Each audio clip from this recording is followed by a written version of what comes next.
اللہ اللہ اللہ اللہ اللہ اللہ اللہ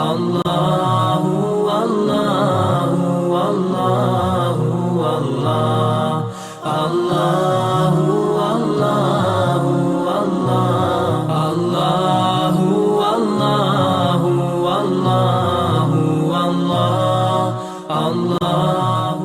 حدیث میں اس کو اور زیادہ واضح کیا گیا ہے۔ نبی صلی اللہ علیہ وسلم نے فرمایا جب کوئی بندہ گناہ کرتا ہے، برائی کرتا ہے، تو اس کا ضمیر اسے ملامت کرتا ہے اور اس کے دل پر ایک سیاہ نقطہ لگ جاتا ہے۔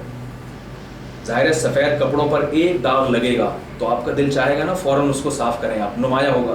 تو اللہ کے نبی نے فرمایا کہ یہ توبہ کرتا ہے اور اس دل کی سیاہی کو دور کر دیتا ہے، ختم ہو جاتا ہے۔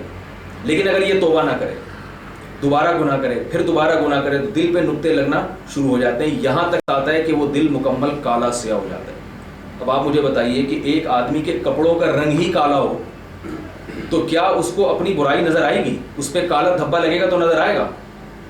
تو ہم یہ نہیں کہیں گے کہ یہ دھبا دھبا نہیں ہے کیونکہ نظر نہیں آ رہا، ہم کہیں گے یہ دھبا دھبا ہے، یہ سیاہی سیاہی ہے، مگر اس کو نظر اس لیے نہیں آ رہا کہ اس کی زندگی میں سیاہی کے سوا کچھ ہے ہی نہیں، اب اس کو سیاہی کی برائی نظر نہیں آتی۔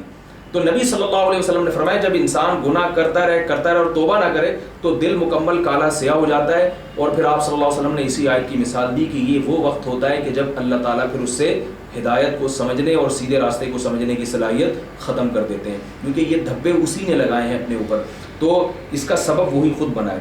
اسی طرح جب کوئی حق کا انکار کرتا رہے، دلائل کا انکار کرتا رہے، ایک وقت آتا ہے کہ اللہ تعالیٰ اس سے حق کو سمجھنے کی صلاحیت ختم کر دیتے ہیں اور اس کے دل پر مہر لگا دیتے ہیں۔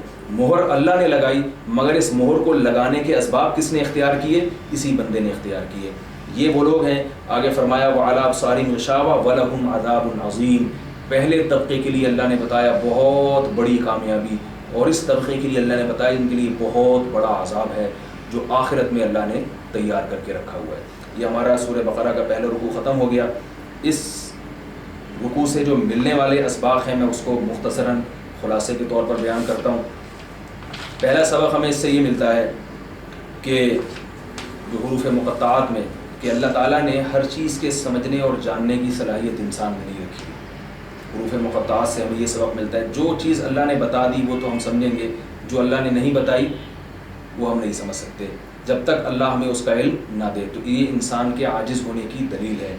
دوسری بات جو اس آیت سے ہمیں، اس رکوع سے ہمیں پتہ چلتی ہے کہ حق کی طلب کے لیے صرف دلائل کی قوت کافی نہیں ہے، آپ میں حق کو ماننے کا اور حق کو تلاش کرنے کا جذبہ بھی ہونا چاہیے۔ یہ ہمیں کہاں سے پتہ چلا؟ ہدی للمتقین، کہ یہ ہدایت ہے کن لوگوں کے لیے؟ جو سیدھے راستے پہ چلنا چاہتے ہیں۔ تو جب قرآن جو دلائل کے جس نے انبار لگا دی ہیں اس سے بھی ہدایت اس کو ملے گی جو سیدھے راستے پہ چلنا چاہتا ہے، تو قرآن سے کم درجے کے جو دلائل ہیں ان سے کیسے ان لوگوں کو ہدایت مل سکتی ہے جو چلنا چاہتے ہی نہیں؟ تو اس میں اہل حق کو تسلی ہے کہ اگر تمہارے دلائل مضبوط ہوں اور سامنے والا نہ مان رہا ہو تو دل کو چھوٹا مت کیا کرو، اس لیے کہ سامنے والے کے لیے ضروری نہیں کہ صرف دلائل ہی قوی ہوں بلکہ اس کے اندر ماننے کا جذبہ بھی ہونا چاہیے۔ اگر ماننے کا جذبہ نہیں ہے تو آپ زمین آسمان کے قلابے ملا دیں، سامنے والا کبھی بھی آپ کے نظریے سے متفق نہیں ہوگا۔ یہ ہمیں دوسرا سبق ملتا ہے اس سے۔ اور اس سے یہ بھی سبق ملتا ہے کہ بعض مرتبہ ایک چیز بذات خود درست ہوتی ہے لیکن سامنے والا ہٹ دھرمی کا شکار ہوتا ہے جس کی وجہ سے اس کی سمجھ میں نہیں آتی، تو اس سے آپ کو اپنے نظریے پر ڈاما ڈول نہیں ہونا چاہیے، اور آپ جس نظریے کے قائل ہیں اس میں دراڑیں نہیں پڑنی چاہیے۔ آپ اگر مسلمان ہیں اور آپ دلائل کی وجہ سے مسلمان ہیں تو اگر ساری دنیا بھی اسلام کا انکار کرے تو آپ کو دنیا کے انکار کی وجہ سے اپنے دین اور اپنے مذہب سے اور اپنے برحق ہونے پر آپ کو شبہات نہیں ہونے چاہیے، اس لیے کہ اس کی مثالیں ہمیں دنیا میں اور بھی جگہوں پر ملتی ہیں جیسے قرآن نے یہاں اس کی مثالیں دی ہیں۔ اور ایک اور سبق ہمیں اس سے بھی ملتا ہے کہ جب تک ہم غیب پر یقین نہیں لائیں گے قوم میں کبھی بھی سدھار پیدا نہیں ہو سکتا، کیونکہ اللہ نے بتا دیا کہ ہدایت پر چلنے کے لیے اور ہدایت یافتہ ہونے کے لیے سب سے پہلی علامت غیب پر ایمان ہے۔ تو کوئی بھی قوم جو آخرت کا تصور اور آخرت پر یقین نہیں رکھتی وہ کبھی بھی سیدھے راستے پر چل نہیں سکتی۔ اس میں دنیا کے جو مختلف دانشور ہیں ان کو سبق دیا جا رہا ہے کہ آپ جب ملکی قوانین بناتے ہیں اور لوگوں کو ایک سدھار پیدا کرنے کی کوشش کرتے ہیں تو آپ کو اس میں مذہب کو ڈالنا پڑے گا.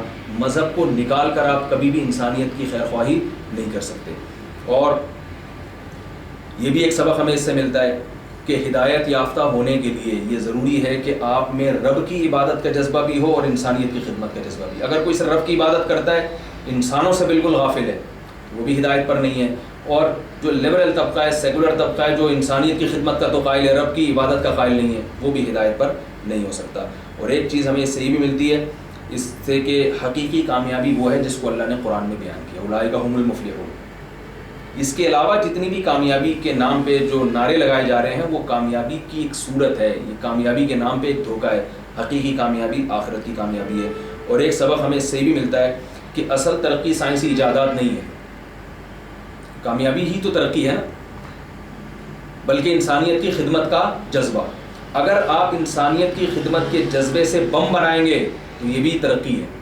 اور اگر آپ کوئی انتہائی مفید چیز بنائیں گے مگر اس میں آپ کا انسانیت کی خدمت کا جذبہ نہیں ہوگا، آپ کسی ایسے ملک میں جو ہے وہ ایسی چیزوں کو فروغ دے رہے ہیں.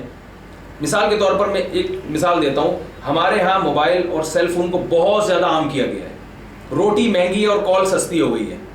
تو اب کیا ہم یہ کہہ سکتے ہیں کہ جو جتنی موبائل کمپنی ہیں یہ انسانیت کی خدمت کا بہت زیادہ جذبہ ہے کہ انہوں نے بات چیت کرنے کو بہت آسان بنا دیا؟ ایسا نہیں ہے. نتیجہ اس سے کیا نکلا ہے کہ اس سے معاشرے میں بے حیائی اور وقت کی بربادی کو فروغ ملا ہے. تو یہ انسانیت کی ایسی خدمت نہیں ہے.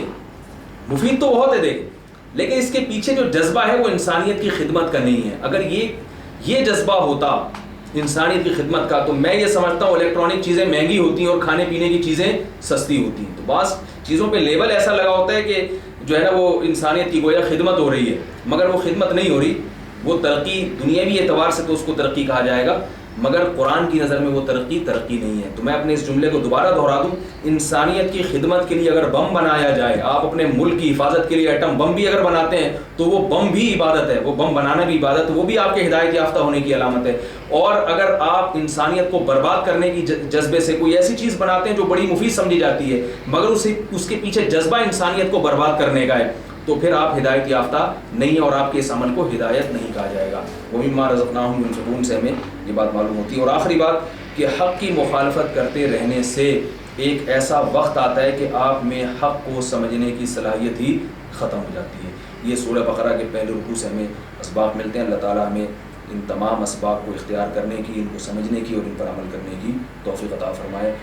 اگلے لیکچر میں انشاءاللہ ہم سورہ بقرہ کے دوسرے رکوع پر بات کریں گے. اللہ تعالیٰ عمل کی توفیق عطا فرمائے. اللہ اللہ اللہ اللہ اللہ اللہ اللہ اللہ اللہ